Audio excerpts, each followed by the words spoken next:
And what are the names?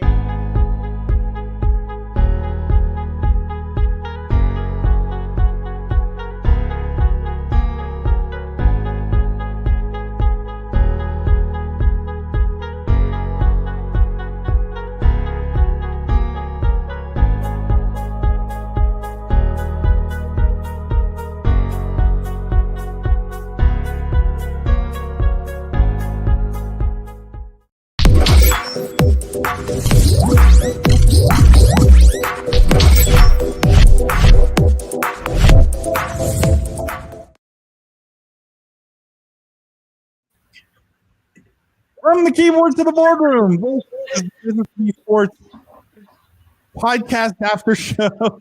Not used to seeing this many people. I am Paul Dawalibi. I'm joined today by my friend and co-host, William Collis. For those of you who are new to the after show, what we do here is we cover the stuff that didn't make it into the podcast. Even though this is the official after podcast show of esports, whatever you want to call it, it's the stuff that just didn't make it into the main episode. Just as important, just as interesting to talk about. We still take that business view. We're still dissecting. We're still analyzing. We're still looking at the implications of everything that's happening in the industry. But it's interactive, and we get to do it in front of a live audience, which is so much fun. We get to interact with you guys, and I think this is why we have fun with it. Plus, today we have two guests. This is getting crowded now. Getting out of hand. The issue that we're having, Paul, is we're just getting like the hottest after party. I mean, that's it. There's going to be a line. We're going to need a bouncer at some point, right? Like, wouldn't be even considered a guest anymore. I think she's been on the show more than Paul has. I'm on time. Definitely more present than me or William. Yeah, we're pretty close to looking like the Brady Bunch. That's what I think. Like we're Brady Bunching it. This is look.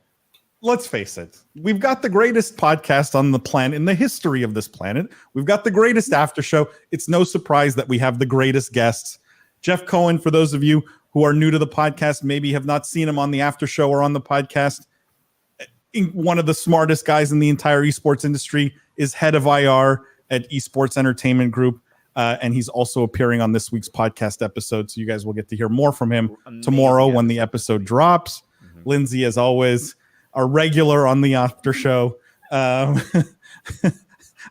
Probably the favorite person on the after show, and why 75% of the audience shows up. I mean, I'd like to think so. people keep messaging me. They're like, you know what would be like the Business of Esports podcast better if it was Lindsay instead of you. This is. You let me know. I'll write it into my contract. That's right. Yeah. Derek says 2 guests. I know, Derek. It's insane, but this is what's happening, right? This thing's a rocket ship. Consider it 3. Crazy. I don't know if you can see. That is a real dog.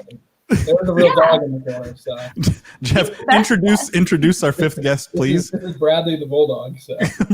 Bradley the Bulldog hopefully gets more excited about esports content than he currently is. He doesn't move much. So. Martin says, evening, quite the lineup today. I know, Martin, it's actually, wait till you hear the podcast. That's even better. Greg says, hey, guys, happy Wednesday. You guys are the best. Greg, you're the best. Thank you for showing up. And Martin says, hope Arda can visit the show sometime. What a throwback. That would be interesting. Yeah. It would be a throwback. We got to get ESPN representation back on the podcast, you know. He's a big shot now, though, you know. He leveraged the incredible rocket ship that is the Business of Esports podcast to catapult him to ESPN fame. That's just the way it worked.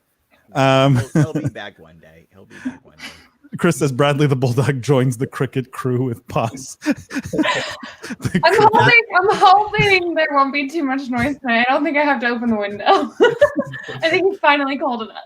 And Kyrie says, hey Kyrie, how's it going? Hey, Kyrie, how you doing, man? Great to see you. Yeah.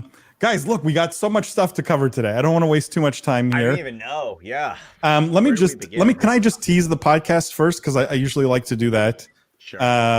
So I just want to tease for our especially our hardcore fans, our hardcore listeners who listen to the stuff when it comes out. Tomorrow we're going to talk about this massive transaction, or you're going to hear about it. We talked about it today, but you're going to hear about it tomorrow. This massive transaction, Esports Entertainment Group, Jeff's company, acquiring Helix Esports and GG Circuit, which includes Genji, which is William's company. So Jeff bought William's company this week. And so it's major news, right? It's major news for the podcast. This is the purest example of the business of esports. We're not reporters. We're not journalists. We're literally making the news here, guys. This is this is us making the news. And this was some good news to make. I'm not going to lie. Great news on all sides. I think you'll hear tomorrow on the podcast many of the reasons why this is a really, really smart acquisition, why it makes so much sense for both sides. And Jeff, sorry, not to take words out of your mouth, but totally like accretive, synergistic. Like if anyone follows this company, Esports Entertainment Group, listen to the podcast tomorrow. You're going to get really great insight into how a transaction like this comes together, what it means, and why it makes so much sense. So a lot of fun we had with this. Obviously, even more fun because it's a celebration. Many, William and other friends of the podcast like Jeff, who are all, are all essentially having huge success because of a transaction like this. We also touched on this related to the transaction because part of it is betting assets, like esports betting assets. This was an article where they talked about esports betting overtaking traditional sports betting, which I think we all agreed would happen. Mm-hmm. And then this one was interesting because, again, it was in the context of the Esports Entertainment Group acquisition, which was esports replacing slot machines in casinos, which is crazy to think about, but makes so much sense, right? Instead of putting 1,000 slot machines, you replace a bunch of them with all kinds of interesting esports capabilities, like the capability of betting, playing against each other for real money, etc., and all of these things that Esports Entertainment Group can do. Again, sorry, Jeff, I know I'm putting words in your mouth, but you're telling the story perfectly. I love it. But everyone will be able to hear the story direct from Jeff and the CEO of Esports Entertainment Group, Grant Johnson, who are on the podcast. That's the episode that drops tomorrow. I can't hype it up enough. It really is, I think, one of the best episodes we've ever done. And not just because we're intimately involved, but also because it really is truly a great story. I mean, you guys, and I say this on the podcast, and sorry, I've been occupying all the airwaves, but let me get this out. No, you guys know how critical I am about like Super League gaming, and I've been critical about Allied Esports. I've been really hard on the pure play public esports companies. I really, really believe Esports Entertainment Group has a strategy that's just radically different, that just makes way more sense. And you guys will hear all about it tomorrow. William, did you want to say something? Sorry, I spoke over you. Paul, the moment has passed. The praise is gold. The praise is forever, though. That's what but look, seriously, congratulations. Can we take a second? Can I congratulate my friend on what is a tremendous exit, on what is an incredible transaction, and is a win-win for both of you guys, like for Jeff and for William. Both of you are big winners here. Lindsay, I don't know. I feel kind of left out. You and me need to figure something out here. I don't know. Yeah, maybe I can start a company. Well, then we'll be on an even playing field. We all know the business that we're all going to do together one day. We have our plan. Alexander says, picked up William's book a few days ago and have been appreciating the insights. That's cool, Alexander. Thank you so much for buying it. Thanks, Alexander. See, Paul made a joke on the podcast. He's like, everybody who watches and listens has already bought the book. And I'm like, Paul, you don't know that for sure. And Alexander, you just proved it. Now, this is true. The next step is the 5-star Amazon review. I'm serious. Oh my God. I am not pushing people. William tried to get me to get my students to put reviews. It's bad enough for buying the book to. I was like, you can give them extra credit if they review the book. I am not going to have them leave reviews for your book. They're using it as a study tool for the concepts. Paul, I wouldn't kindly review the textbooks. You're not having them. You're giving them 5 extra bonus points on their final grade. Lindsay, you don't think this is weird?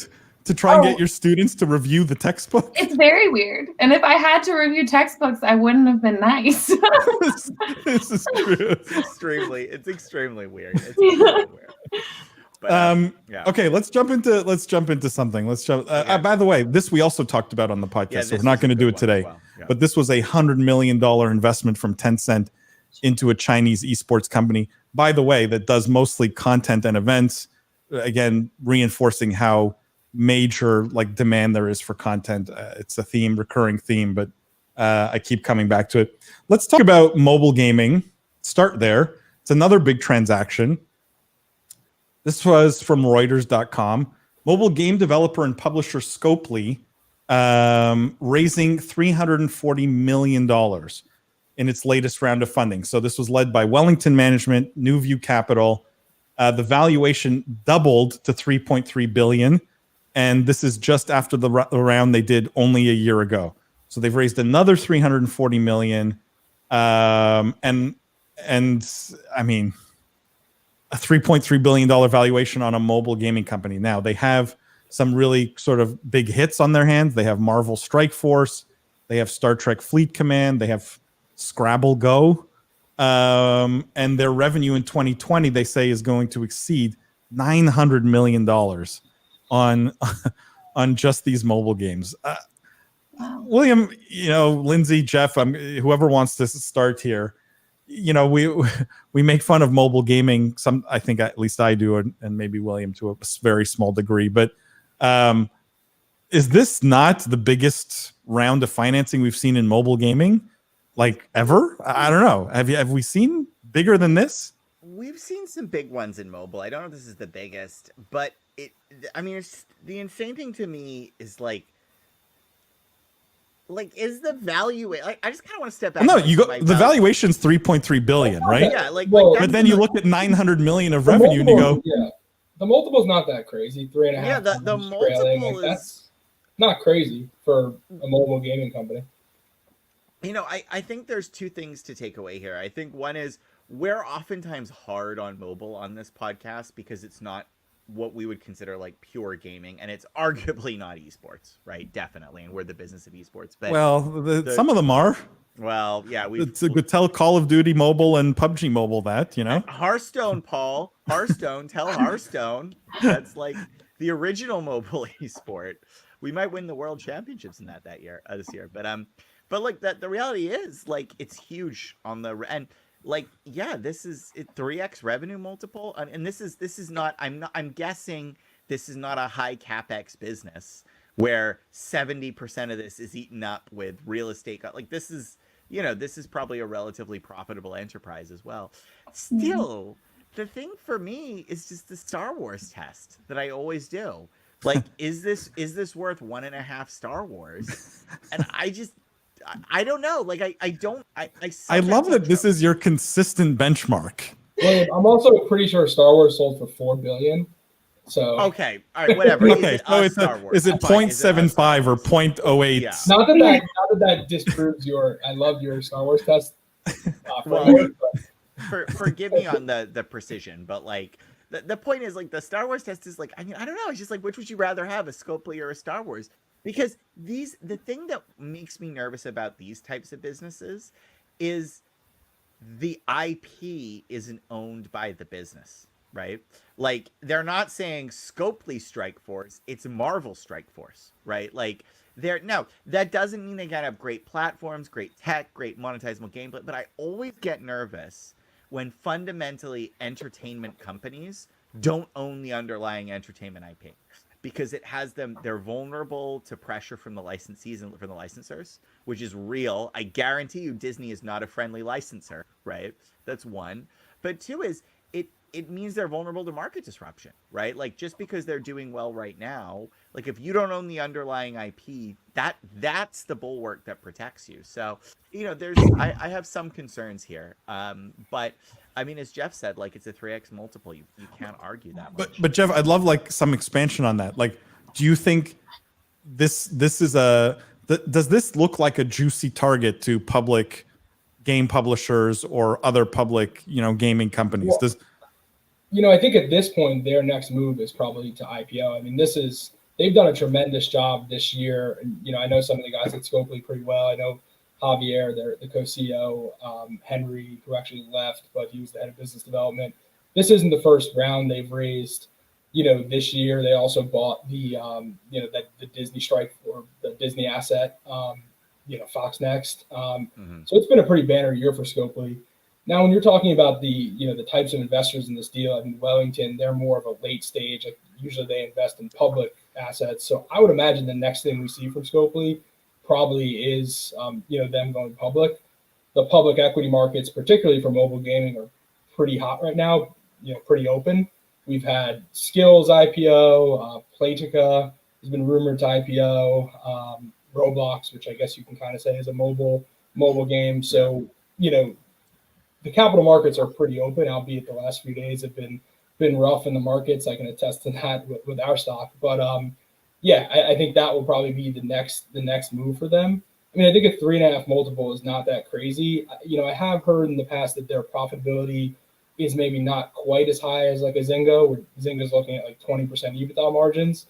So, you know, paying a 20 times EBITDA multiple for Zynga, which is kind of roughly around the 3 to 4 times revenue, is, you know, very reasonable. Like most public market investors were pretty bullish on that.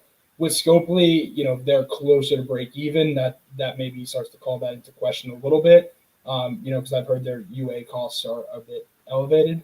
But I think what really is their secret sauce and what they'll tell you is around what they're able to do, you know, on the development side and kind of bring in these external teams and working with big IPs. So I think, you know, you sort of prefaced it or framed it, William, as like being negative they don't have the IPs. They actually view that as a core competency that they're able to work with these external IPs and be the publisher. And I think there's a market for that because we've seen, you know, big companies have actually been looking to get out of gaming at times, you know, rightly or wrongly. So I think there is always a market for people that are able to work with those IPs and have the specialization.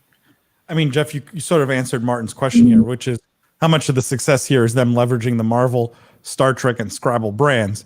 It sounds like your answer is like that's all of the success here, basically, and that they fundamentally don't need to own those brands to be successful in the space. Yeah, they do a great job working with brands when they have like the market doesn't punish them for not owning the IP. Yeah, exactly.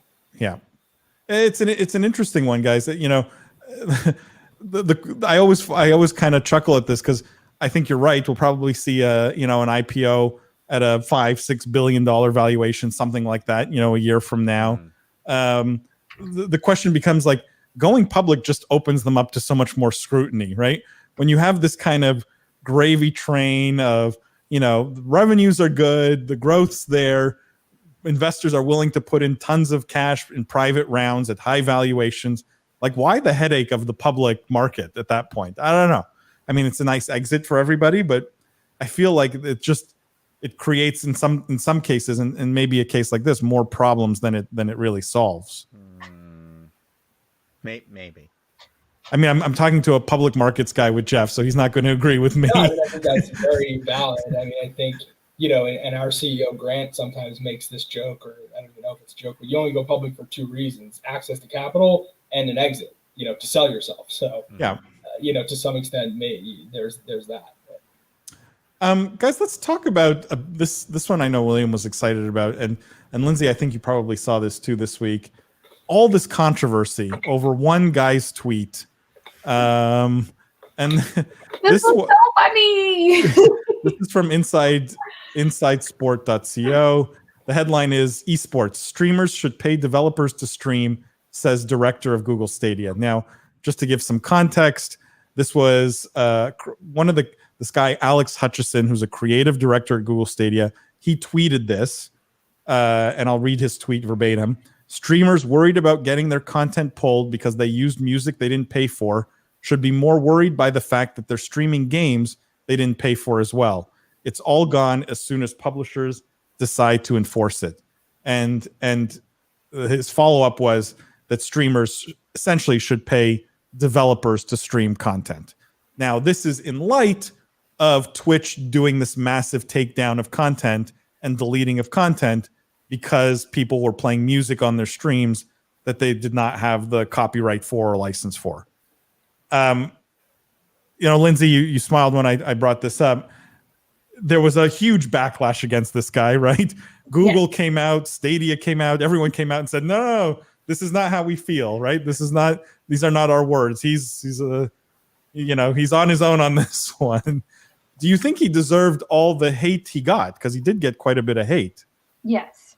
But also, I have to ask, William, did you go on eBombs World after this so you could find a list of all the good memes?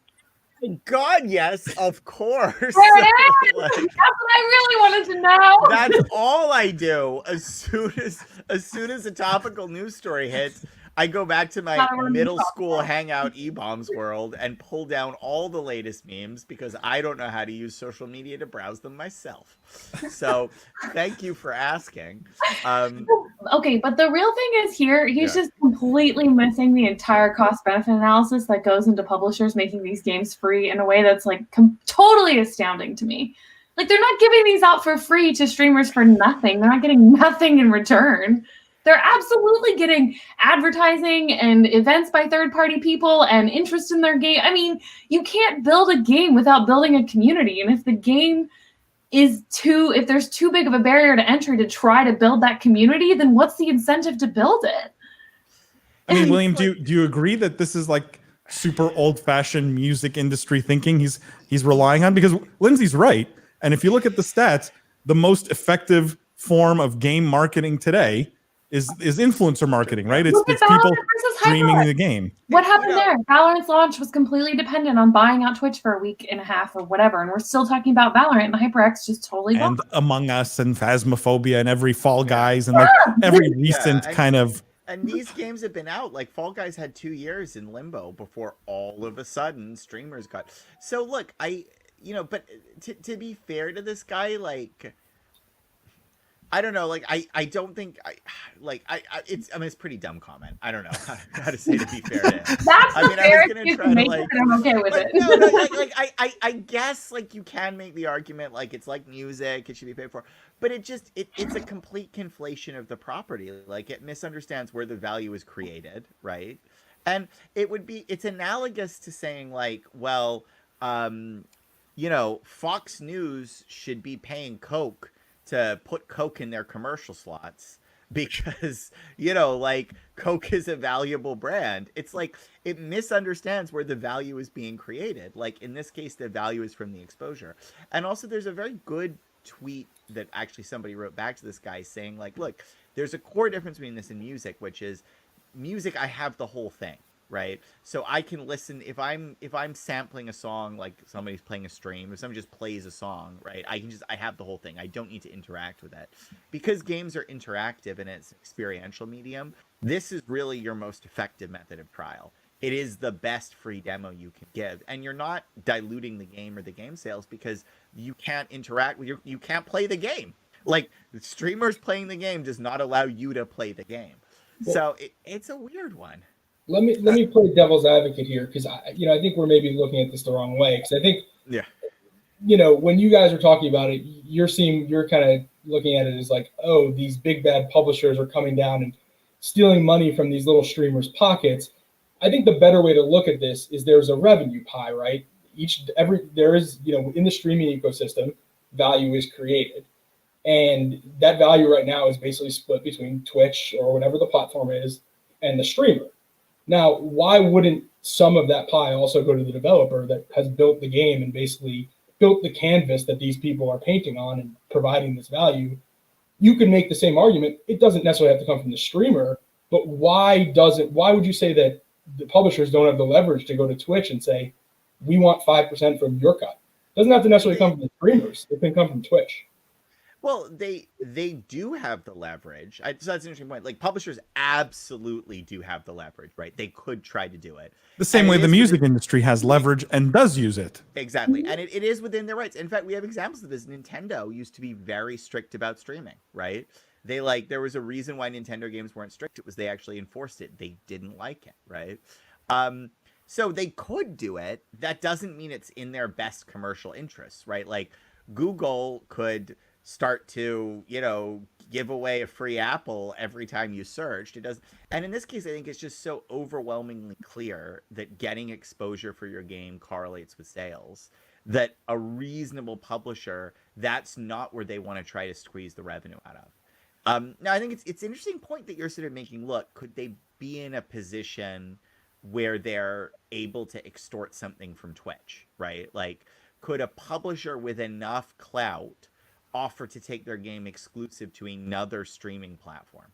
And this is something we've said many times on the podcast, and I'm a big believer of. Yes, it's going to happen, but it's not just going to be in the context of a little ad. It's going to be in the context of actually making value to the platform, because there is content value. It can be controlled at the publisher. To your point, the way the guy framed it, I think, was wrong and gives you a bad taste. It's not the streamers paying people for the right to stream. It's a rev share, right? It's, you are using my game to generate advertising revenue. Why wouldn't I get 5%?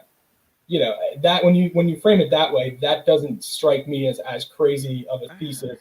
I mean, let me give you the counter argument though, Jeff. Like, the music industry's been trying to do this for how long now? Like 2 decades, like with basically zero success. I don't think anything has fundamentally moved in the favor of the artists. I don't think the difference is there's so many artists versus with games, there's only so many publishers and there's only so many games. So I would argue there's probably as many big publishers as there are big record companies, and I would probably argue there's as many. The analogy is the songs versus the games. There's 1 billion songs. There's 5 games that anyone cares about. Yeah, but the enforcement of it is very similar, right? What I found funny about everyone jumping on this guy is, the music industry is doing exactly what this guy is saying. Very few people have been vocal about that, other than when Twitch starts taking stuff down, right? Like when they start enforcing it, but like someone bringing up the idea of it, everyone's kind of like, yeah, that's the music business, right? I think the tell here is that it's a little bit of a tell that people immediately jumped on this guy. That kind of tells me they're scared that this actually could be happening. For sure. Because if people just ignored him and like, well, that guy's an idiot, that guy's crazy, that would tell you that it's not going to. People, they actually think this could happen. They're scared because the music business is doing present tense. It's plausible given the level of power publishers exert over their IPs. Like as you said, like, it's technically within their rights. They could do it, right? Mm-hmm. Where I really get offended is, it's like people should be learning from the mistakes of other or similar industries, right? If you're a game publisher, you're looking at what happened with the music industry. It's a total mess. Musicians still aren't being paid what they're owed. Everyone hates the industry, right? Everyone kind of hates these heavy-handed approaches to enforcement. And everyone continues to find ways around the enforcement, right? Like, people are not going to stop playing music where they want and doing what they want with music, and they'll always find some way around it. Like, game publishers should be looking at that and going, this is a lesson. Let's not try this heavy-handed enforcement. Let's think a bit differently about how we extract more value. And it may be, to both your points, that the platforms pay something to have exclusivity for the content, and that way they get their piece of the pie. But like this heavy-handed approach, there should be some historical lesson learned. The only thing I would say is there is sort of, this, I don't want to say a bear case in the industry, but there is a threshold to how much you can squeeze out of consumers on the microtransaction end. So, at some point, if the ARPUs, let's say someone pays $60 to buy a game of FIFA, right now the ARPU, so the average revenue per user of that person, is about $120. So they paid $60 for the game, and the average customer ends up paying another $60 for microtransactions and all that. There is a theoretical ceiling to how high that can go. So at some point they need another monetization method, method, and getting revenue from what essentially is advertisers through the streaming companies is not that far-fetched. The bigger piece of it, though, is, there are ways you can surface and have this discussion that makes sense, but the bigger piece is it misunderstands the context of where Stadia is in the market today, which is it's not well loved.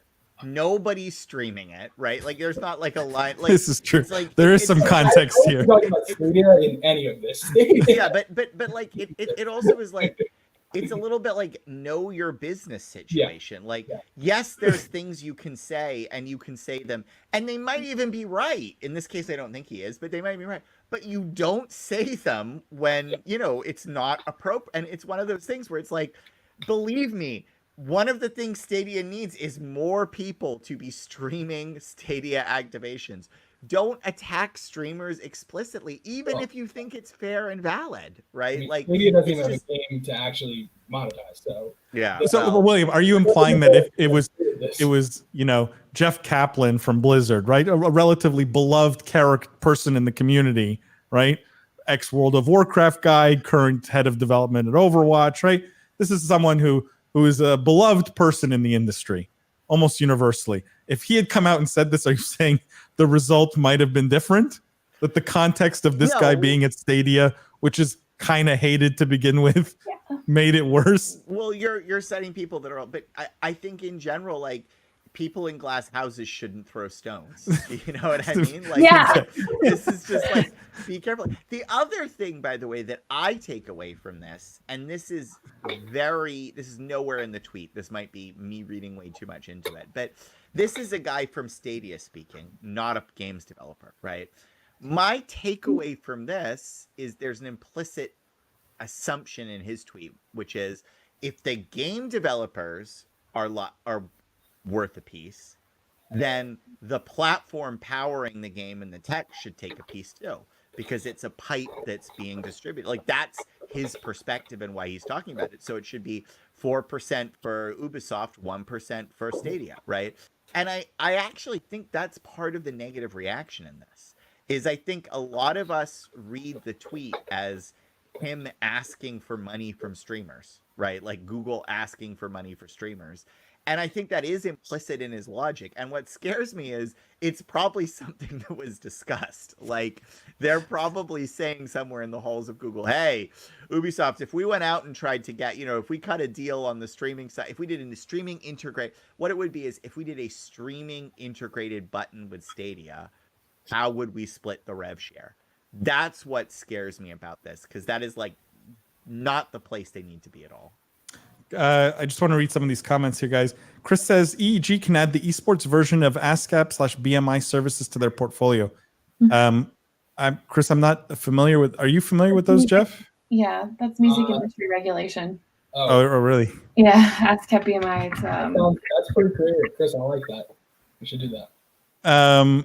Martin says, doesn't the value actually work the other way, though? Streaming drives mass consumer adoption of a game, so publishers should do it as an investment in their game success. Yeah, this is why people had the reaction that they did. They feel like there's an equal trade here that should not be unbalanced, right? That everyone's getting what they deserve sort of out of it. Chris says, Japan shut down video game bars in 2018.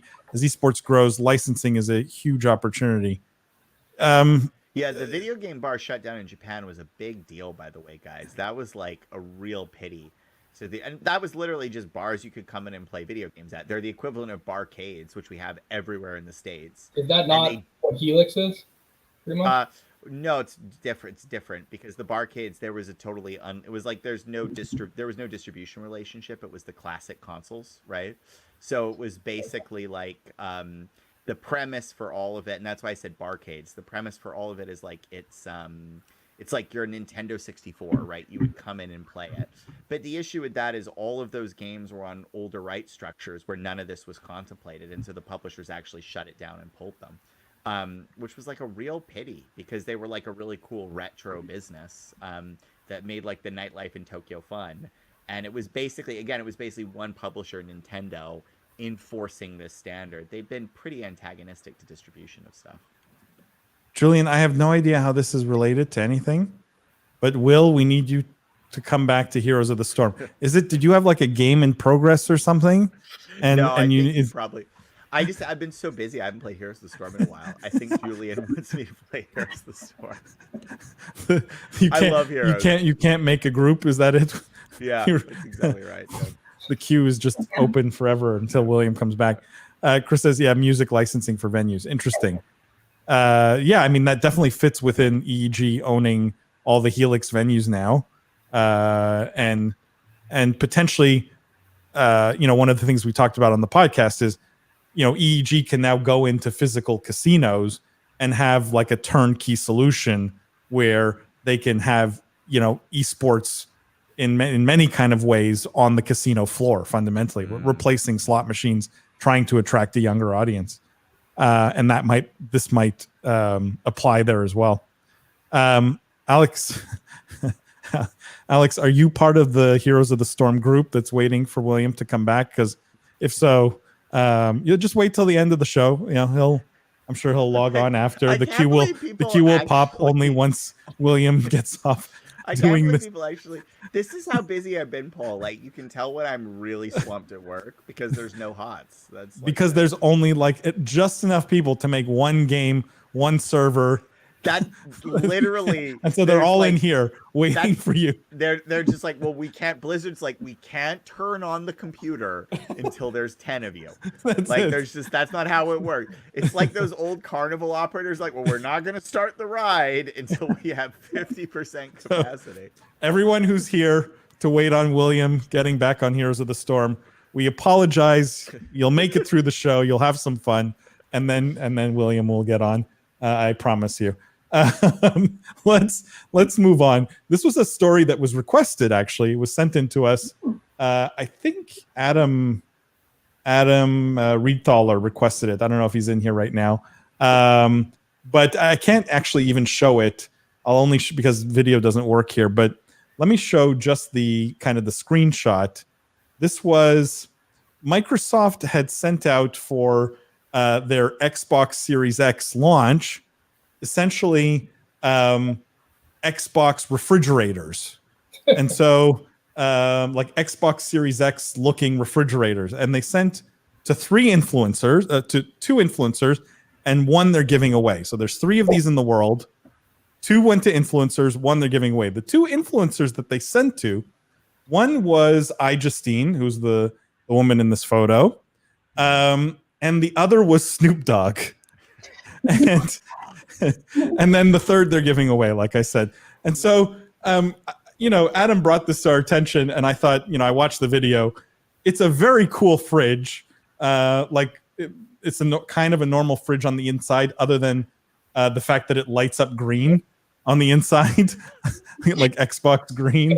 All moldy or something. And on the outside, I don't know if you guys can see the Xbox logo is lit too. And it makes a noise every time you open and shut it. It makes like the Xbox launch noise. 2 things, guys. I want to open this to comment on your part, but I'm gonna ask 2 questions. One, Microsoft usually is really good with marketing campaigns. I thought this one was particularly really smart, really fun, but it was the choice of influencers that was weird to me. They picked iJustine and Snoop Dogg, and I'm curious what you guys make of this. iJustine is famous, really, for being an Apple/Mac influencer. Like, she's the Apple Mac queen, right? She does all the iPhone, iPad, right? Microsoft is literally the antithesis of that. It's the exact opposite kind of brand, right? They're the big Apple and like Windows and Apple, right? So weird choice of the 2 you're going to give away. And then Snoop Dogg, who, yes, plays video games, but how these 2 fit together, I'm curious what you guys think. If I was going to choose 2 people to send Xbox fridges to, I don't think they would be at the top of the list. So who would you have picked, Lindsay? Ninja. Yeah, like, isn't it weird that like Ninja didn't get one? Yeah, I mean, that's kind of an obvious pick, I suppose. So maybe. Yeah. How hard would it have been to make a couple more Microsoft? That too. Yeah. Were you really resourced out with the 2 GE fridges? Okay, so this is an exact carbon copy of what Beyonce does every time she launches a new line of Ivy Park. She sends out these massive boxes, and she sends them to about 20 to 30 people, and it's like an event for people to get these Ivy Park boxes. I mean, they're huge. They're brightly colored. It's a big deal. Like, this is exactly what they're doing. But the difference is she sends them to 20 to 30 people. Like, yeah. I mean, it is a fridge and it's custom. I'm like, telling you, her boxes Can I are be bigger the than the only fridge. one They're huge.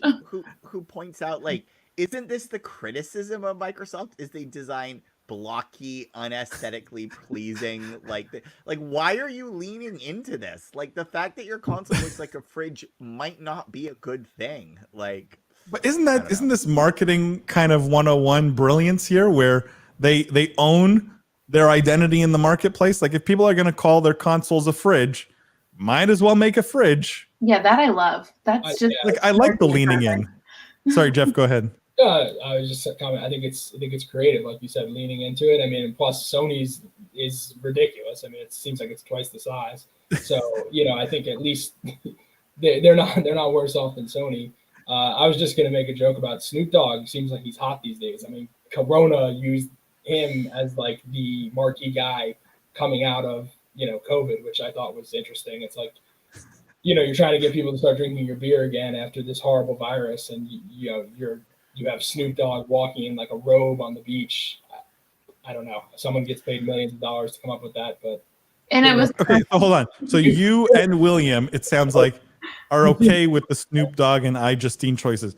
No one is weirded out by the fact that iJustine is literally all her content's Apple and Mac. That makes sense, right? If you said like Microsoft and Apple are opposing sides, that's true in the business world, but if you're trying to be a consumer tech brand and say, hey, we have the best gadgets, the most, the best consumer experience, what brand that's literally synonymous with Apple. So from that perspective, that's pretty smart almost. It also might be incremental reach, right? Like everybody who watches Ninja knows Xbox is coming, right? Like your marginal unit sold on a Ninja, like it's not like somebody's going, what? There's a new Xbox this Christmas season? I had no idea. Oh dear. How, so if you think about it, they're gaming adjacent. One is tech, one is like a more mainstream, music gaming but still gaming influencer. So it might actually be promotional with the message. Now, I'd say one last thing, which I really want to call out. I might really think they missed a massive opportunity here, because there's this whole meme about, but will it play Doom that's going around, right? Doom or Crisis? Or no, I thought it was, I think it's Doom. Okay. It's been a bunch of things, but there's basically been a challenge of like, can you get Doom to run on different things? And somebody recently got Doom to run on their fridge, but it's like the old classic Doom. Right? Like the really in thing would have been to actually have an Xbox in the fridge that ran Doom. Like, I'm just saying. Then they could have only made one of them, William. Now this is crazy talk. As it is, you blew the budget. I'm telling you, the number is a marketing budget. They did math on it, and they're like, our budget allows this many fridges. It wasn't a strategic number; it was a constrained number. I feel like their Taco Bell giveaway was more successful. Microsoft did a Taco Bell giveaway? Heck yeah, they always do an Xbox giveaway through Taco Bell, and they make these hilarious commercials that show people like being heroes and eating Taco Bell, and it's very funny, and it's way more fun. Okay, so you guys are not fans of the fridge. I mean, Greg says he put in to try to win one. So Greg, I hope you win the Xbox fridge. Let us know. Yeah, like if you win it. They only made 2. Are they giving one away also? They made 3. They made 3. They're 2 influencers plus 1 for the giveaway. Julian says, saw the tweet. What is the giveaway? Oh, Julian, you're referring to the giveaway on this episode of the live stream. It's actually this week we've got a headset, a HyperX headset, which we'll be giving away. And as always, like with the mouse last week, I can sign it, I can not sign it. But anyone who tweeted about the show, I did. I signed the mouse for Cam last week or 2 weeks ago. Although Cam, I'm sorry, I haven't had a chance to actually get it sent out, but it's in a box and it's ready to go out. And so this week will be the same, and I'll pick from all the people, including from the last giveaway, who put their name in. As long as you're here at the end of the show, you either have 1 or 2 chances now to win. So it's not an Xbox fridge, but it's an awesome gaming headset. Although I kind of do want the Xbox fridge, to be honest. Just because there's only 3 of them. Commercially, too. What if they made like 300 though? No, I'd want it less. Really? Yeah. 3? Yeah. William, you're muted. You're making a great point, I'm Sorry, sure. yeah, But I was making a great point. No, it goes back to the thing we've been saying about like gamer lifestyle. I think I think you can apply gaming to more places in the home. I know we've talked about beds recently, and like it can go other places. Maybe not a fridge, but I do think like there's a world that works. Like I, for one, would like a killer Xbox knife set. That would be pretty cool. Like a Wusthof co-promotion. I don't know. let's talk about hardware, guys, in the context of esports. And this was an interesting story because it was a little unexpected in my mind. The headline here from .esports was Fortnite World Cup champion Bugha teams up with Five Below to create affordable gaming accessories. So Bugha's trying to help remove the cost barrier of gaming. So with Five Below, he's making a bunch of these affordable accessories available. I think there's like a headset, there's a bundle, there's a mouse pad. All of this is $10. So the gaming headset's $10, the headset stand's $10, the speakers are $10, the keyboard's $10, mouse pad, all $10, right? So very low price. And if you want all of them, you get them all for $70. So you're all set up. And you can only find them. So you can't even, like, you can't buy it on Amazon. Literally, the only two places you can buy this are in Five Below stores and the official Five Below website. Now, Bugha hasn't really been in the news other than the signing with Vaynerchuk, just to give some context. I'm curious what you guys think of this. If you think Bugha has the star power to drive this, if you think it's a good idea to begin with, well, Greg says you get what you pay for, $10. Like, is this all going to be a bunch of junk? I don't know. Okay, so my bigger point is, by the way, I actually love it. I think $10 is the right price point. I think it's great that they've got it there. I think even if it's an inferior product, it's $10. Like, and cost is a real barrier for gaming. So I get it. The problem that people are missing is the thing that is keeping a lot of people from the world of PC gaming is not the cost of a mouse. Because there are $20 Logitech mouse you can buy today.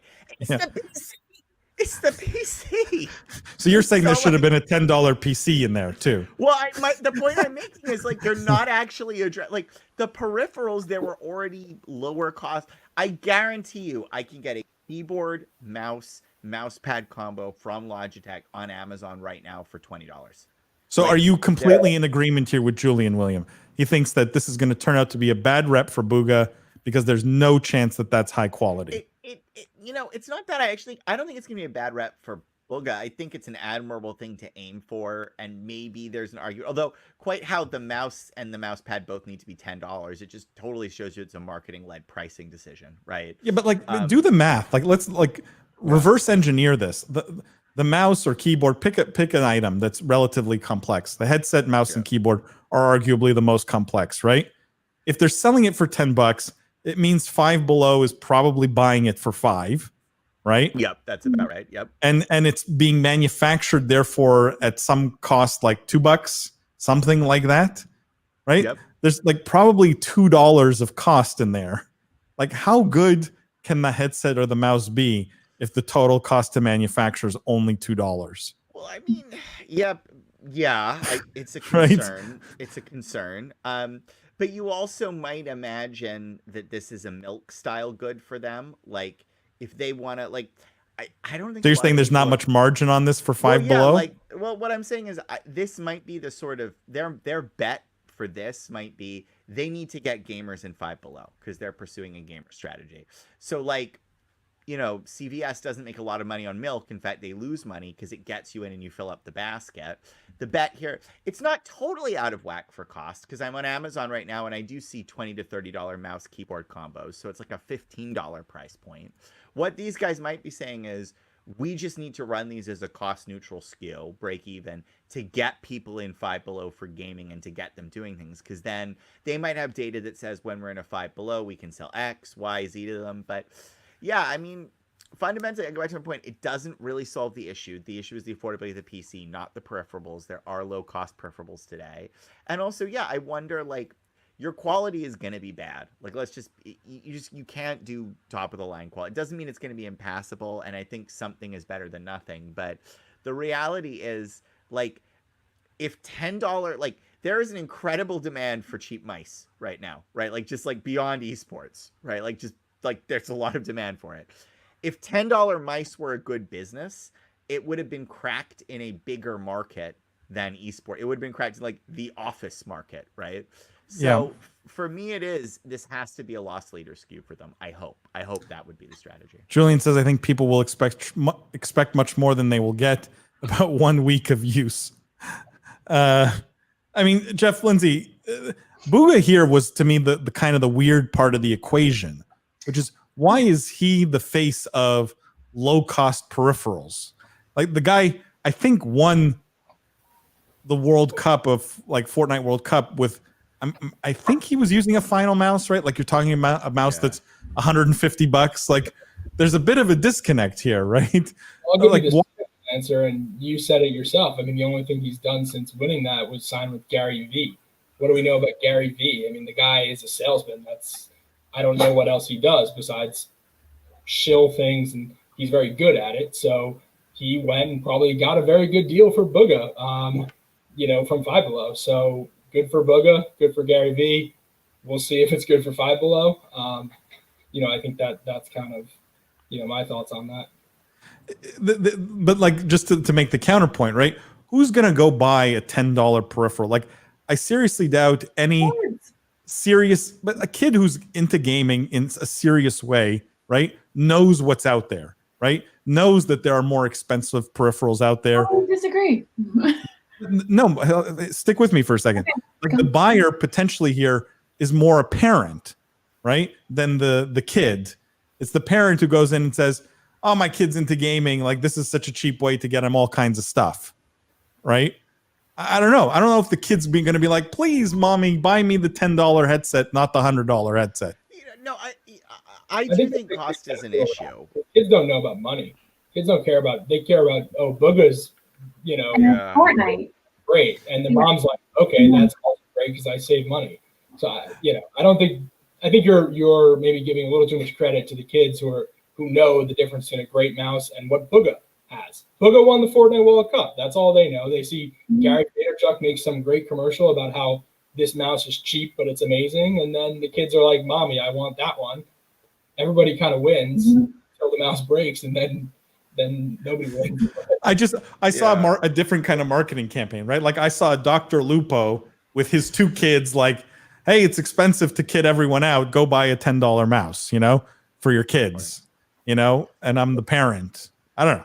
I mean, price is an issue, and I significantly prefer this to another premium ultra. Like, at least it's differentiated in the market. And I do think, like, we don't talk about it, gaming is a really expensive hobby. Like, a significant group of people are priced out of the market. More accessible price points should be applauded. But like I said, to me, it's like it starts with the PC. The solution is the affordable PC, if that's what because that is 90% of the cost bucketing. Well, William, the solution is to have broadband first. You got to take that one step further. No, but William, your point is an interesting one. Will we see like very low cost PCs at some point to sort of match this trend? Well, I would hope so. They're called consoles. No, but and there are a lot of pre-built. There's a lot of pre-built cheaper PCs, but and I actually think I saw for the first time a company sort of using that messaging.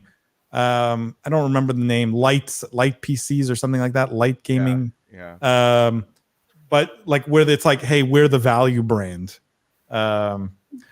Julian says have to look at the Fortnite community. Young kids, not much money, want cheap peripherals that look cool. Yeah, that's a good point, right? If it checks all those boxes. That is a good point. I think these are more like toys than anything else. Like any kid who wants to be a serious streamer is not going to want these, but any kid who sees a streamer and says, I want to do that, is going to run out and buy these and use it for a week and then stop using it.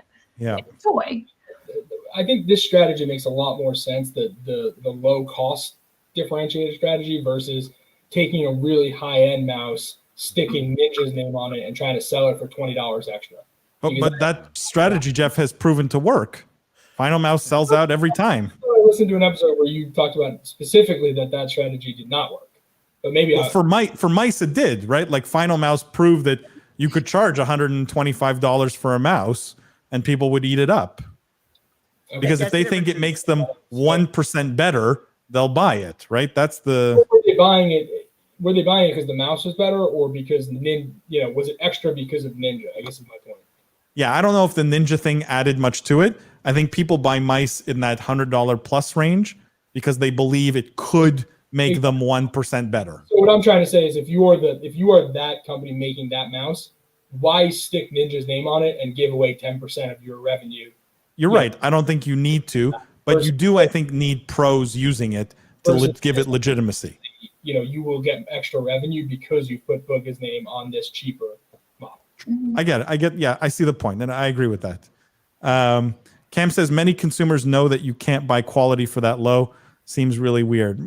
Again, the target market here, I think we've agreed, doesn't really care about quality. Yeah. Martin says, Paul, would you rather use a controller or a $10 mouse? Martin, I would rather. So if you gave me the choice between a $5,000 gold-plated controller with every single feature you could possibly imagine versus a 50-cent ball mouse with one button, I would still take the mouse. That's how I feel about it. There's just no comparison. Greg says, does it have RGB? For $2 more, it has RGB. I would bet it that it does. I don't actually know, and I don't think they say. I'm looking, but I would assume it does have RGB, Greg, because I think that's what that market cares about in a pretty significant way. Let's move on, guys. I think we talked about that enough. We want to talk. Actually, let's talk about Microsoft. Another Microsoft story. I should have done it after the fridge. This story is so weird to me and didn't make any news. I don't think anyone saw this story. Okay. Like literally flew under the radar. But it was because it was on mspoweruser.com. I didn't see it anywhere else. And the headline was Microsoft announces the launch of the MSN Esports Hub. Okay. So they announced this hub. They say a one-stop destination for information related to top esports titles. You can watch the most popular streamers, catch up on the latest news, and stay up to date with upcoming tournaments on both desktop and mobile. It's powered by Bing, and Microsoft researches machine learning algorithms. Okay. Guys, I just need an answer to one question. Someone please answer this question because it's killing me. You just shut down Mixer. Why couldn't you make Mixer this? So instead of saying we're shutting it down completely, say we're kicking all the streamers off. We're making Mixer a brand you already know, a one-stop destination for information related to esports. They didn't shut down Mixer. They strategically transitioned it to Facebook. Okay. That's right. Jeff has it. Thank you, Jeff. That's fair. But I got it back, Microsoft, if you're listening. It's totally different. Also, definitely MSN Esports Hub sounds like a place I'm going to go to get my esports. What is MSN? Is that their like web browser? What is this? Like this is like a remnant of the 1990s. Yeah. Like if you This Netscape? What is this? It's like, that would have been dope. Your one-stop destination for Netscape for RuneScape guys. Dial-in internet. It's like get on. Lindsay. I need to know now. What else does mspower.com have? All kinds of news about Windows and Surface. Come on. It's for Windows power users, and so which I am. No, what this is Microsoft's business silos. I'm calling it right now. So Microsoft set a corporate priority at some point, esports, right? And Mixer was a vanguard for it in content. And there is an MSN content team that got that priority and said, how can we translate that? And now we're seeing that come to market. But this is the curse of business silos, is it's discoordinated. And the main business has moved on, right? Like the main business doesn't want this anymore. Right. But they're still going ahead. They're like, we're not aware of anywhere else for you to get LeBlanc guides. The Azure team or something built this like little portal, and we're like, oh yeah, it's great. It's with gaming, and nobody on Phil Spencer's team probably even knows what this is. I guarantee you, Phil Spencer woke up and he's like, what? But this is what I'm saying. You have Mixer. You have Mixer. You have Xbox. You have two brands this could have easily fallen under, and where you have an existing audience. Yeah, integrated into the Xbox dashboard. That is your obvious point of difference. That'd be so right? cool. Yeah. If you could log on to Game Pass and go to this hub first. Yeah. If my Game Pass came with strategy content, like that's cool the real bundle, right? Well, they're using Bing and machine learning. Obviously, the content is going to be cool. But as I said, look at everyone loves Bing. Everyone's binging. I know. It's just that is the number one thing that's don't make fun of Bing. It's like it has a have you seen those memes that went viral? Like, what is your purpose, Bing? And it's like, I installed Google Chrome. You need something to get Google Chrome installed. That's right. Yeah. But Greg says, why couldn't it be AOL Hub? I would have loved an AOL revival. and Martin says, just checked it out. UI is nice at least. Yeah, like Martin, it's a pretty decent product. The problem is it's called MSN Esports Hub, of which no one will have any attachment to. This article, no one read. No one's ever going to hear about this ever again. And I don't know. Like, other than me talking about it and us talking about it, I didn't see any other play it got anywhere else. But the thing interesting here is it shows that at some point Microsoft had esports as a corporate priority, and probably we're not done seeing the last esports stuff from Microsoft, right? So you're saying these guys were in development of this, and then they're like, they see Mixer get shut down. They're like, we're continuing anyways. That's how it works. Microsoft is an extremely siloed company. I'm serious. Like, I thought Satya Nadella was like trying to change that, though, right? That Surface talks to Windows, and you know. And yet here we are. Here we are. Let's not give Microsoft too hard of a time. And Satya Nadella has done an incredible job. But this is why it's surprising, though, Jeff. No.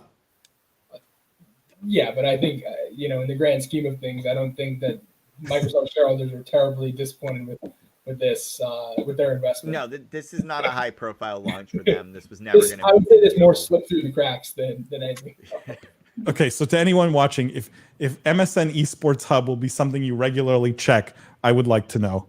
I'm just curious. I'm gonna make us take news stories from there now. I'm gonna be submitting. Martin says, I'm all for reviving the MSN brand. Martin, unless you're over the age of 30, you probably have no idea about the MSN brand. With like the little yeah, there was a messenger. Okay, that's the messenger with the little butterflies. The only thing I remember, and I think I used it in 3rd grade. Thank you for calling everyone here old. Thanks, Lindsay. I'm here for that. Friendly reminder: we are old. Cam says, is there an app? Actually, I'm not sure, Cam. I didn't spend much time on I download everything off LimeWire. Onto your flip phone. Yeah, we're just all stuck in the 90s. No, flip phones are coming back, dude. Like, that's true. He has one. I do. Guys, what do we want to talk about? Do we want to talk? We have time for maybe 1 or 2 more stories here. We can talk about another departure at Blizzard. So more people leaving to start their own companies. We could talk about League of Legends Mobile and how that's going. I mean, we could talk about the Immortals selling their Call of Duty slot to 100 Thieves, but to me, this is almost like non-news. Do we want to just touch this? It's a big story. Sure, we should touch on it, yeah. It's from the Esports Observer, and it was a report that Immortals, I think it's mostly been confirmed. There's no official announcement, but that the Immortals Gaming Club have sold their Los Angeles Call of Duty League franchise slot to 100 Thieves. So the team is going to be renamed. It was formerly called Optic Gaming. It's going to be renamed the Los Angeles Thieves. And the reason all this happened is because Hector Rodriguez, who's now at NRG, purchased the IP of the Optic Gaming brand back after he had sold it to Infinite Esports. So he bought it back. And he owns already NRG already owns the Chicago Huntsmen. So maybe they rename as Optic. So Chicago Huntsmen becomes Optic. and Optic becomes the LA Thieves, basically, is the merry-go-round here that happens. Do we care, guys, that Call of Duty slots are changing hands between existing owners, basically? We care that the purchase price wasn't announced. You noticed in the initial rounds, like, the purchase prices were always talked about because it was an up story. There's no price here. On anything, by the way. On anything. That's not good. Like, when prices aren't listed, generally it means nobody wants to talk about what was paid, right? So I feel pretty strongly here this is probably the first indication of one of the Activision franchises trading down market or or like trading below cost. But it's just not going to be discussed. And the question is, how many more deals do we see that are franchise trades coming up that are unpriced? Because, like I said, if this had been $100 million sale and it was like, everybody's fine. I know what it costs to buy the Krakens, $900 million, right? Seattle's new NHL team, right? Like, because people were happy with it. It was good value. Jeff or Lindsay, I'm curious, do you think Blizzard had a hand in the price not being disclosed here? Do you think they specifically said, we don't want this being reported? Sure. Yeah. I mean, I was going to say, Jeff, you're the guy. It's sort of a leading question. I'm sure, the answer I think is probably yes, or the selling party. I mean, these teams and these people doing the sales, they're business people, they have pride, they have investors, they have, their own PR to deal with. So I don't even think it necessarily needed to be Blizzard telling them, it's generally just, you don't want to go around saying, hey, we bought an asset for 30 million and just sold it for 8. Well, if you're 100 Thieves, there's two ways of cutting it, right? There's two ways if you're 100 Thieves, there's two ways this can go from a messaging standpoint. It could be, we're 100 Thieves, we're announcing that we bought this team, this asset, and we're not going to tell you how much we paid for it. So you guys can all assume basically that the asset now we have is worth whatever it was priced at earlier, right? The assumption is now we have an asset worth 30 million because that's what Overwatch League Call of Duty League franchises have cost up until now, right? That's one way to play it, and it's one way to represent value creation at 100 Thieves, right? But the other way to play it is to say, hey guys, we just got this, we just stole a Call of Duty slot. We paid $5 million for something that these other guys have paid $30 million for. Aren't we great business people? So one, I don't think 100 Thieves probably would have announced it either way, right? The buyer would have been fine announcing it. I think it would be the seller / like you pointed out, maybe Activision saying, we're not, no secondary prices are going to be announced, probably because it's down. But yeah, I don't think 100 Thieves would be the ones not wanting to announce it. And I also don't, I don't think they have anything to gain by not announcing it, because their investors are going to clearly know what they paid. Anyone who's going to invest in them in the future is going to clearly know what they paid. So I don't think they're pulling one over on people per se. Lindsay, I'm curious what you think of the fan repercussions here. And when I say that, I mean, if you were a fan of the Chicago Huntsmen, chances are your team's now going to be the Chicago Optic. And then if you were a fan of the Los Angeles Optic, now you need to be a fan of the Los Angeles Thieves, right? This game of switching names. Don't you think this has a negative impact on the teams? Not in this case, because I think that there will be more 100 Thieves fans coming to support the LA team than there will be loss in Chicago. But it's part of the reason why I think city-based teams for this kind of league is silly. I don't think that there's the time and energy to build the type of dedication that you have with traditional sports, and I think it would be much better if people could follow brands like 100 Thieves or players that they liked or teams that they liked regardless of where that geographical location is. So this kind of proves your point, right? These teams don't even bother trying to come up with a name, right? They're not trying to come up with the Los Angeles Killers or whatever. It's literally let's smash our existing brand into a team, into a city name, and not who cares, right? You could call it. I absolutely think we'll work to get them fans. I mean, it's smart, but it speaks to the failures of that model. But I do think for them it is smart because they do have a brand. Like LA doesn't add anything to this brand. I think they'll be the 100 Thieves Call of Duty team. I don't think they'll be the LA Thieves Call of Duty. No, they have to be a team. No, they have to have I'm saying colloquially, not. Oh, not. yeah, I get it. Definitely, but yeah, I don't think anyone's gonna say, "Oh, I root for the LA Thieves." I think they're gonna say, "I root for the 100 Thieves Call of Duty team" or whatever. Yeah. Chris says none whatsoever. Please see the Utah Jazz and the New Orleans Pelicans. Hey, I miss when it was the Charlotte Bobcats. Gabe says the relationship between Optic and 100 Thieves has always been there. I don't think that there will be such a massive fan base loss in either LA or Chicago. Yeah, there's you could call it the Cincinnati Thieves. Like no one, like literally no one would care. They're gonna get their fans anyways. Huntsman fans, says Cam, are just old Optic fans. New Optic was pretty fake. I just can't keep track. New Optic, old Optic, Huntsman, like it's this merry-go-round that I think confuses people. Greg says, agree with Lindsay. The local teams don't have the following yet. Yeah. Org-based names are so much better than city-based, in my opinion. I think that confirms what Jeff was saying, which is it's a little bit of a failed experiment on Activision Blizzard's part. And I know William maybe feels a little bit differently there, but it has not worked to great success. Like, let's put it that way. It has not, maybe William, you're muted again. Maybe in Overwatch more than Call of Duty League. Just stop muting yourself. No, I do it so I don't have background noise. I don't know. I feel like geographically localized teams can work, but not the way it's been executed. I mean, the classic example though is all the Activision Blizzard release. Like the Overwatch teams didn't come home for 2 years. You know, like I mean, it's just to have a local team, you actually have to let them be local. A lot of the challenges that the leagues have had is they've basically never actually been able to create local events until very recently, and then there was COVID. Right. So I still think local works as a model, but certainly not the way it's been executed so far. Right. Because like what we're seeing is just because you say a team is from somewhere doesn't mean anybody actually cares that they're like a team is only from somewhere where they play. Right.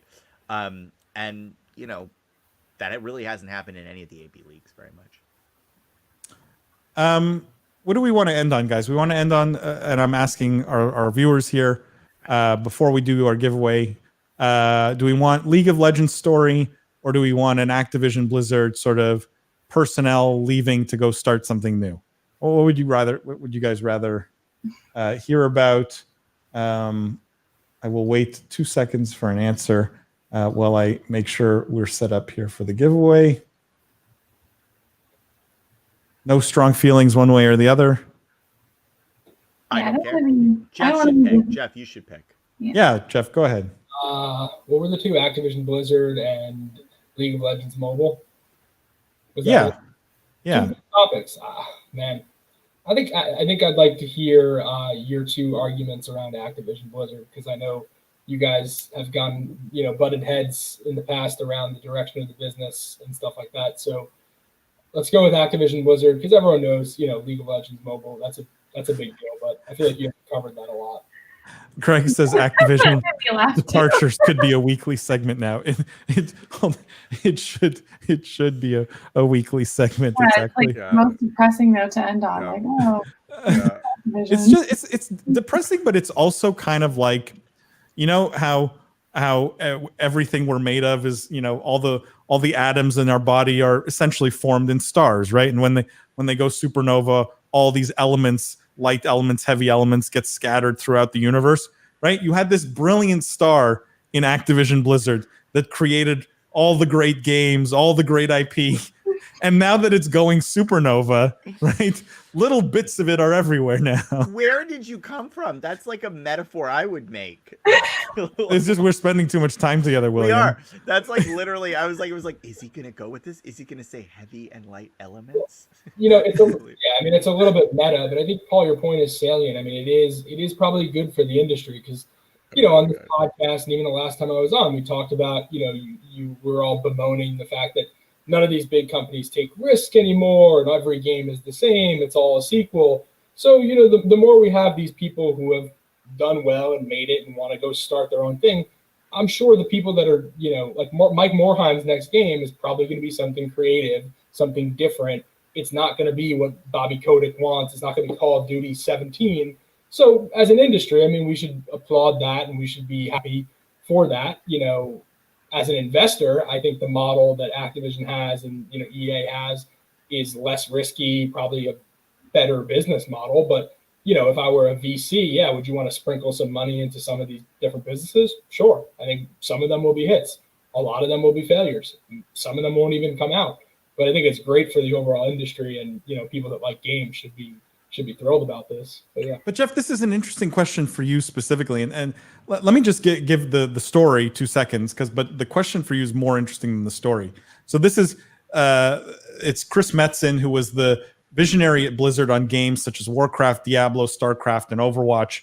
Him and another ex-Blizzard guy who was the vice president of quality assurance are leaving to go start something called War Chief Gaming, which is all about tabletop games. So they're not even making video games. They're making like tabletop games, board games. But what was interesting about the point you made is the conclusion you're coming to that for big publishers, this cycle of death and rebirth in other places is just natural? And do you think as an investor that what's happening at Activision Blizzard is making the company actually better? Or do you think it truly is just a long, slow decline we haven't seen yet until where all these people have gone, grow up, and become the replacement big publishers? Do you know what I mean? I think it's the natural cycle, and I don't think it's that these guys are going to become the replacement publishers. But guess what they're going to do? They're going to go out and create innovative games, and I guarantee you these games will be published by either Take-Two, EA, Tencent, or Microsoft, or Sony. Because those are and eventually they'll be acquired, right? Exactly. Like the IPO. Exactly. Activision. Look where. So you're saying EA, Sledgehammer, the guy, Michael Condrey left. Where is he? Take-Two. Morhaim just left. He's starting his own thing. Where is he going to end up? Guaranteed he goes, to probably Microsoft because they're pretty friendly, seemingly creative. But who's going to Activision then? Probably whoever leads. Yeah. I guess so. You're saying it's the Steve Jobs Apple / next computer cycle, right? Where the genius leaves. Sort of like there's only so much creativity that can go on in these big companies. So you almost have to have the and maybe it sucks that this is the way it is, but I think it just is. The creative people leave, build their creative idea, and then when they either need capital, want an exit, or sort of, need to take it to the next step, they go to the big company to get that capital. And the cycle just kind of continues. Like it does seem like that's, look at even with like Facebook and Google, how many people have left Google and built $1 billion company? And who do they sell it to? Facebook. It definitely is not new in the tech / creative industry. It's also a much healthier cycle than we were in the 90s, which was publisher of the game you like goes bankrupt. The talent go and make a new studio so that they can keep making games, right? That was the whole Black Isle, Interplay, Obsidian, Bethesda story, for example, with Fallout. So it's a healthier cycle. I do think it's a function of how we're basically outsourcing innovation today. And you see it in other industries that they plan for some amount of venture disruption and basically say, rather, we're not good at doing it ourselves, so we're planning to acquire. But this is the thing we're missing with this one, guys, is it's board games. It's board games, right? And you, Paul, talked about that A16Z article with me about how board games are going to have a resurgence. And there's the thing is, this is the first time it's not people leaving Activision Blizzard. That's not what's exciting here. What's exciting is to do a board game. I'm more. Is that the part that is most interesting to you here, William? 100%. Because it's old news. As Jeff is saying, game developers leave publishers all the time to do their own thing. What's interesting is somebody now thinks a board game is worth doing. And partly I'm going to sorry to cut you off. I'm going to say, maybe this is my cynical being like the business person or whatever. I think this is a perfect example of these guys probably were just fed up working at Activision Blizzard, made a good amount of money, love board games, want to build a board game. I'm not sure if this, or at least I'm not personally willing to say, oh, this signifies to me, like the big news of this story is that board games are back and like they're taking over video games. I think it's more like these are guys that have done well in life and their passion is to make a board game. Bobby Kotick probably doesn't want them to make a board game because board games don't make money. So what do? Go start the company. Like that's how I see this progression more than like these guys are business geniuses that see the future. You're right. And if you read into it, a large portion, as they say, is lifestyle balance, right? Is they're ready for a slower pace, all those things. But I think you have to look at this in context, which is like, these are also people who could have done a slower paced games dev studio. Like there are those, they probably could have gotten money for it. And it is interesting, ever since I read this A16Z article about the rise of board games and how board games have yet to sort of play their hand in the live streaming era, like it's just interesting. Like that now you actually have, not only is A16Z looking at it, not only do you see the growth of popular platforms like Roll20 for digital board gaming communities, but now you actually have gaming executives leaving to do board games. I'm not saying board games are an amazing business, that, games are dead, we're all going back to Settlers of Catan. Like, it's not that. But there's clearly starting to be a trend here. There's clearly starting to, and it also is not lost on me that we've had gaming tables backed the highest Kickstarter of all time recently. We've been covered on this podcast. Mm-hmm. You routinely have board games raising in the 5 to 10 million on Kickstarter, right? Like marquee, like the economics of the industry are starting to look a little different. Again, I don't think this is the next Fortnite, and nobody does, but they're starting to see, I think we're at the early stages of something interesting with a reinvention of traditional gaming. Chris says Ziggy Stardust and indie games will save esports. Yeah, I think that's what we all agree, right? Indie games, but built by some of the visionaries who built games at the big studios before, right? That's kind of the neat cycle that seems to be happening in game development. Greg says, isn't this really a cultural issue? Doesn't look like Activision Blizzard is funding these new companies. Yeah, I don't think they're funding any of them. I don't think any money is changing hands at all. And frankly, I'm sure these game companies, for the most part, when they leave with guys with the pedigree that have been leaving, are having no problems raising money, I don't think. There's a large appetite for this right now from an investor standpoint. And Greg says, woohoo, tabletop. Guys, Martin politely asked for us to talk about League of Legends, and I hate to let down a regular fan of the podcast and the live stream like Martin. We have to do it. Let's talk about it for just a couple of minutes here. And Martin, this is for you. League of Legends Wild Rift Regional Open Beta has begun. Guys, really what I want to zero in here is I need someone to explain this to me. So they open this. So Apple does this huge thing, right? League of Legends on the iPhone. We all made fun of it, right? The market made fun of it. And then remember, I said they're throwing up the middle finger right now to Fortnite. And so League of Legends Wild Rift says open beta is now available for all players in Indonesia, Japan, Malaysia, Philippines, Singapore, South Korea, and Thailand. At the end of the article, it says, for North America, South America, and India, Riot plans to release the game in the spring of 2021. Like, we're talking 6 months away here. Why do these countries get it so much before us? So this is very much what the only part of this entire thing that I'm surprised about is that they gave you a date for the actual release in the US.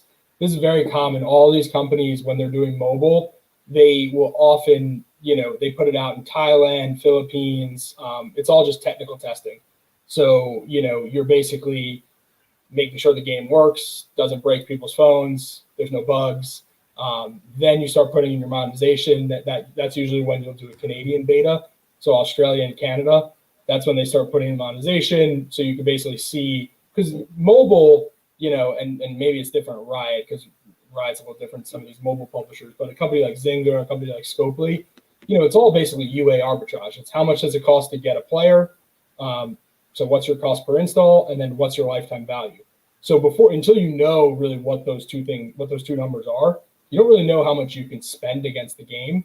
So a lot, and I know, you guys are games purists, so you're probably cringing hearing this, but a lot of what this is them testing the monetization, seeing just in fact how well it's going to monetize, how much they can spend against it on advertising.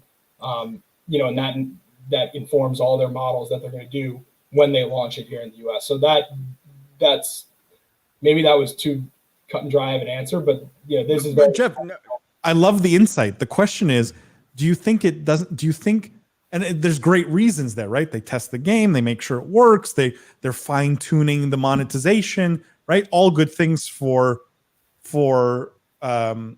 Riot here. But like, if you watched that iPhone announcement and you went out and bought an iPhone 12 because you're so excited about League of Legends on your iPhone, right? And then someone tells you, no, you got to wait till spring. Don't you think this creates some ill will amongst your customer base? If you're Apple, maybe, even if you're Riot too? Definitely a little bit of mismatch between, because most mobile games are not hyped up like this and are not on, you know, massive TV Apple commercials prior to being, you know, usually with a mobile game, it's like you barely even heard of it. Then it goes into soft launch in some country. You can maybe find it on some websites if you have to. And I only know about this from covering the mobile gaming companies that always be trolling to figure out what games they were going to release. You know, and then finally, you know, after soft launch and months, you can follow that data, which is something analysts and investors do look at, like the App Annie in Canada, because it's remarkably correlated. What they earn in Canada, they will basically earn on a per user basis in the US. So it's a little different with this one because it's been so publicized. So I do agree to your initial point. But again, who's buying an iPhone because they're like, I only bought this iPhone so I could play Wild Rift on it day one? Like, well, let's ask Lindsay, are you returning your iPhone? Because you have to wait till spring. I just love how much Apple wanted to stick it to Fortnite and get the news out that they had League of Legends, that they were like, yeah, screw it. It doesn't even matter that it doesn't come out for 6 months. We're announcing it. But to be fair, they also announced 5G capabilities, which as a huge point to sell. And I know people who went out and bought that phone because it is now 5G capable. And 5G isn't anywhere near launched across the entire US, but it didn't matter because they knew that they would have it when it happened. So it might not cause as much discord as you might think, but I for sure think people went out and bought the phones so that they could play League of Legends whenever it lands. So you don't think anyone's returning? But it's not going to be exclusive to the iPhone 12. So I don't know how many customers. Well, it was part of the iPhone 12 announcement. That's why, right? I think people make the connection. There's a lot of association there, without a doubt. Fair. So then I guess maybe Apple screwed up on the marketing. They were really excited to. Yeah, it's the opposite. It just shows how much Apple wanted to like jab Fortnite that they rushed this out there. William, you're going to have to stick with Heroes of the Storm till at least the spring. Unfortunately, Cam says, Martin. See, Martin, that was just for you. And Chris says, respecting the community. That's why we love you guys, Chris. We love you for being here every week, truly. Gabe says, I'm returning mine now that I know that it comes out in spring. Send the iPhones back. No one wants an iPhone now. 5G is nothing special. Yeah, especially because on the iPhone specifically, the phone turns it off most of the time. If you're not like downloading anything big or like when you don't need the speed, most of the time it's turned off to save battery. So also, the reality is like 1% of the US, maybe. It's just. There's some marketing here, obviously. Guys, that wraps up all the topics. Let's do before I do the giveaway here. I know you got excited, William. I know. I want the giveaway. Let's do our usual segment here. Come on, it's everyone's favorite time of the show. What are we playing this week? I was going to say William's Heart to Heart is everyone's favorite part of the show, but we did that last week. Do you want a heart to heart moment, William? How you feeling? I'm feeling you great. A bit more relaxed this week. Yeah, I'm way more relaxed now. Okay, that the deal's announced. So yeah, that was William's heart to heart. My heart to heart can be summarized as dust and the magic, and we're all spreading it around. And you had the heart to heart this week. Yeah, that's right, Paul. Tell me how I'm a star. You guys are superstars. I'm the odd one out here. What are we playing? What are we playing this week? All right, I'll go first. I'm playing almost nothing because I'm too busy. But I did play a little bit of Ghost Runner, and I really liked it. Huge endorsement for Ghost Runner?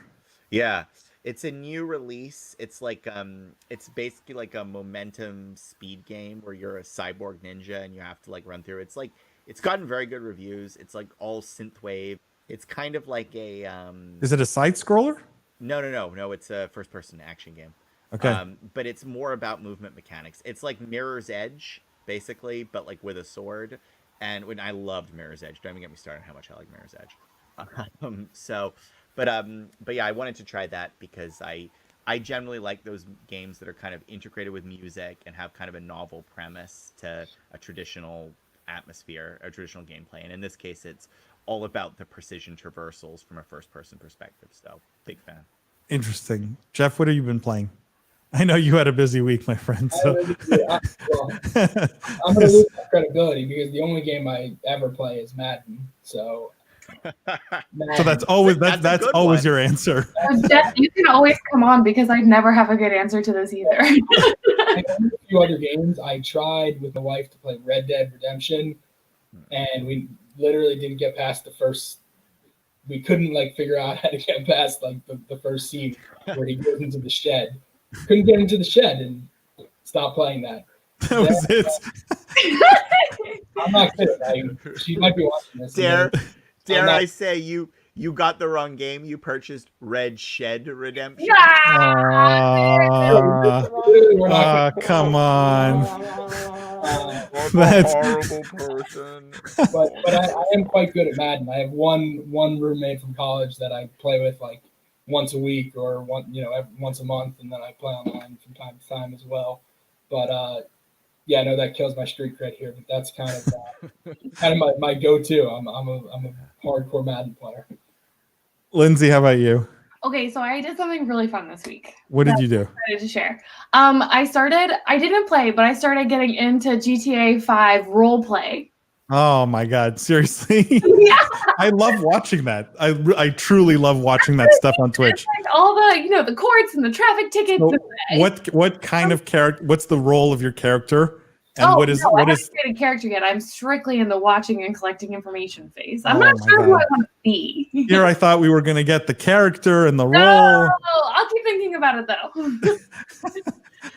though. Some of the good servers are hard to get into. Like you need to audition. They shut, or one of them just stopped accepting submissions, just stopped. They stopped like 2 months ago because everyone's been trying to get in. Chris says Ghosts of Tsushima raids. I didn't know there were raids in Ghosts of Tsushima. They patched it. Yeah. Interesting. Amazing pre-update.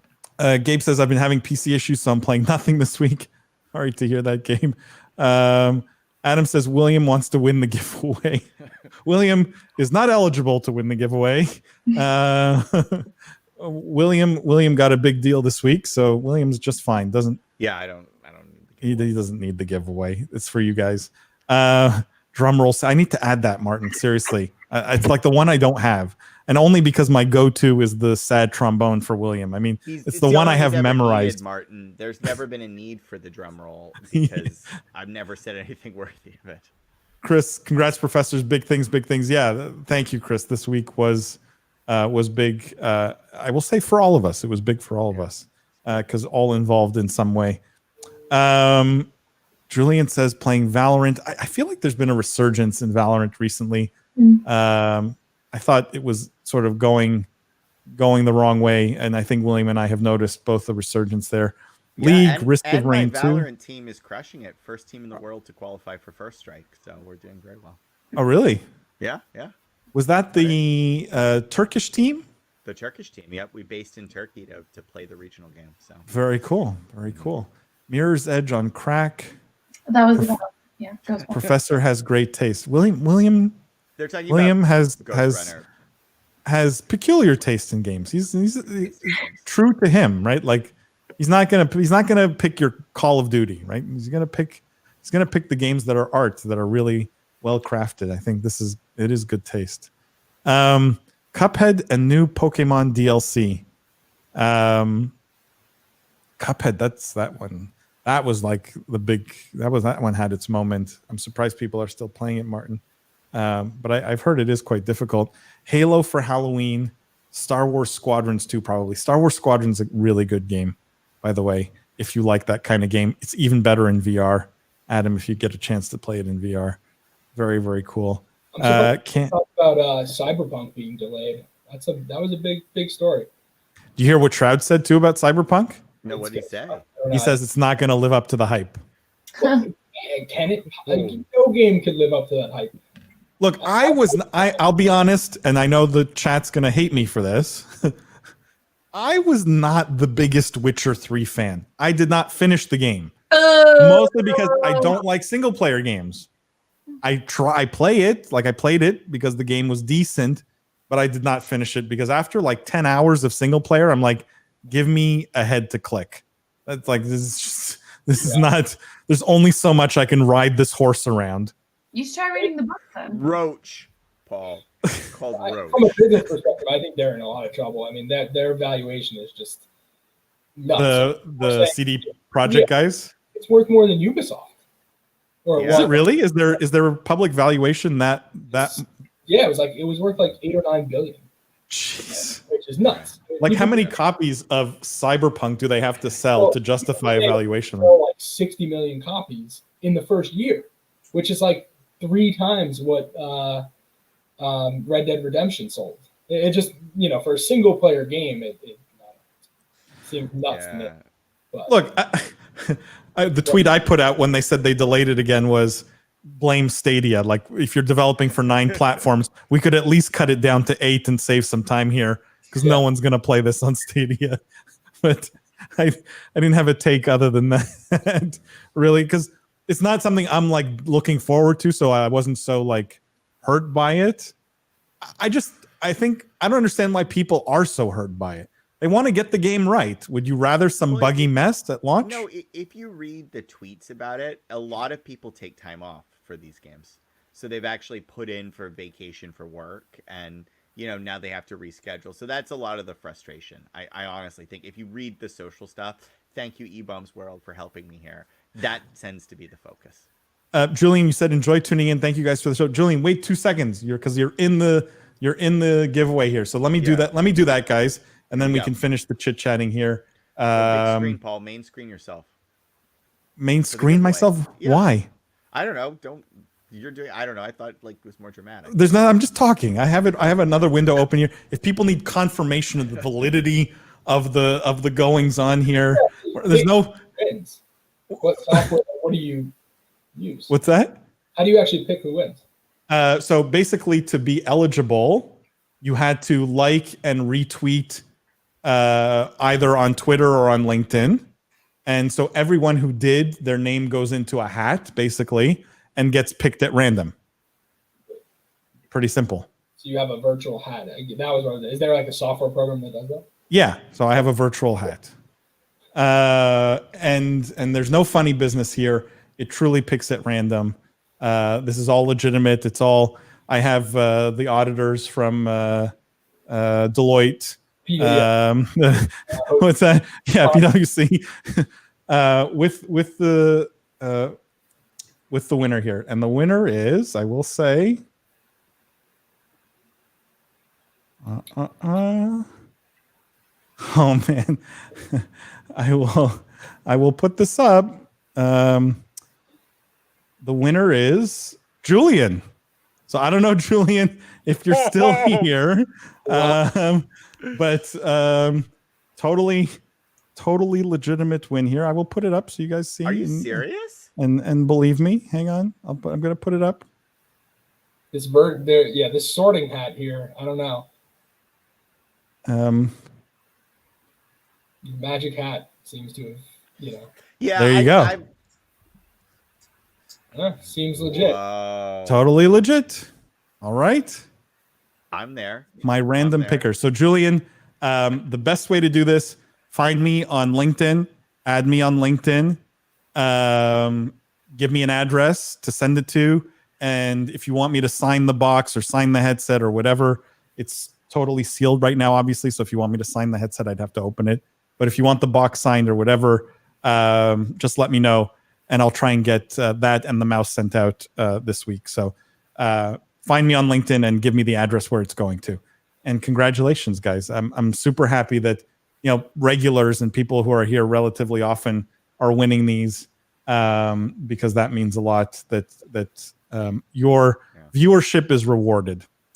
I just want to go through these comments before we wrap up here. Mirror's Edge is in my top 5 games. Wow, that's still Ghost Runner. High praise. Paul. Still Ghost Runner. Big ups on the GTA RP. Until Lindsay's actually doing it, we cannot give her any big ups at all. You can't rush the process. Julian says, enjoy tuning in. Thanks for the show. Julian, congrats on the win. Chris says, Witcher Wild Boar. Agreed. Yes, Chris. Yes. Someone who's not such a blind Witcher fanboy here. And Stadia, Omega Lol. Madden Flu. Professor the producer. Julian says, let's go. Cam, always good sport, Cam. Woo, Julian. Congrats. Next prize, 30 minutes one-on-one to talk esports business. That's a good idea. You'd be surprised, Chris, we have some plans there. You're going to see potentially from the Business of Esports more access and more like, I don't want to give away too much, but there's going to be opportunities to do more intimate kind of connecting with us and having discussions with us on the business of gaming and esports. So stay tuned for that. Those kinds of things are coming. Julian says, I needed a headset anyways. Mine is being held together by some Scotch tape and wire. Well, this is good. This is what we call serendipity. Adam says, congrats. One from Five Below, but sure. Yeah. What's that? You could have spent $10. This is true.